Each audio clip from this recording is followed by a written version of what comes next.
অবস্থা মামা, বাংলাদেশের ক্রিকেট খেলা দেখতে গেলে কিন্তু আপনার অবশ্যই ধৈর্য এবং সাহস লাগবে, কারণ বাংলাদেশ এমন সময় এমন এমন খেলা খেলে যে আপনি হার্ট অ্যাটাকও করতে পারেন। এর একমাত্র রিজন ছিল বাংলাদেশ কখন যে কি খেলে সেটা বোঝা খুবই দায়, কারণ এর একমাত্র রিজন ছিল বাংলাদেশ হারা ম্যাচে জিতে যায় এবং জেতা ম্যাচে কিন্তু হারিয়ে যায়।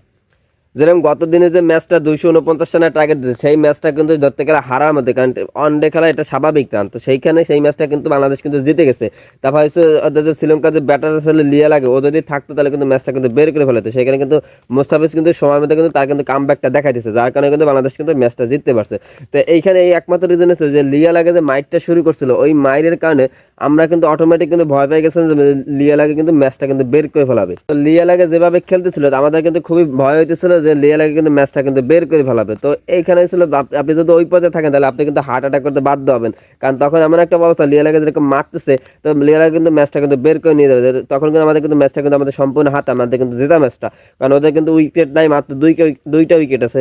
সেখানে কিন্তু ওরা কিন্তু ম্যাচটা কিন্তু বের করে ফেলাইতে যদি লিয়া লাগে থাকতো। তো সেইখানে কিন্তু মুস্তাফিজ কিন্তু তার কিন্তু খেলাটা শেষ বেলায় কিন্তু দেখাই দিচ্ছে, যার কারণে কিন্তু বাংলাদেশ কিন্তু ম্যাচটা জয়লাভ করছে।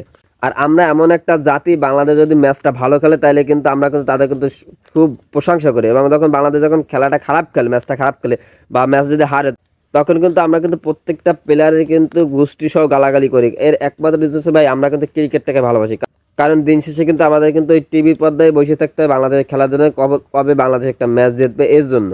আর আমরা এমন একটা নির্লজ্জ জাতি যে আমরা বাংলাদেশ প্রত্যেকটা ম্যাচ হারার পরে কিন্তু আমরা টিভির পর্দায় বসে থাকি। আর আমরা যতই বলি না কেন যে বাংলাদেশে খেলা আর দেখবো না, বাংলাদেশ যখন ম্যাচ হারে তখন আমরা যখন বলি যে আমরা আর খেলা দেখবো না, তারপরে কিন্তু সেই পরবর্তী যখন খেলা হয় তখন কিন্তু সবার আগে কিন্তু টিভির সামনে বসে কিন্তু আমরাই থাকি।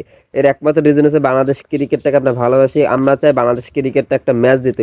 আর আমরা হাঁটতে হাঁটতে আমাদের একটা এমন একটা পর্যায়ে চলে গেছে যে আমরা যদি এখন বাংলাদেশে খেলা হয় তাহলে কিন্তু কে জিজ্ঞেস করলে সবাই বলে যে বাংলাদেশ কি আসছে, হারছে, অর্থাৎ সবাই কিন্তু আগে বলে রাখে যে বাংলাদেশ ম্যাচ হারছে।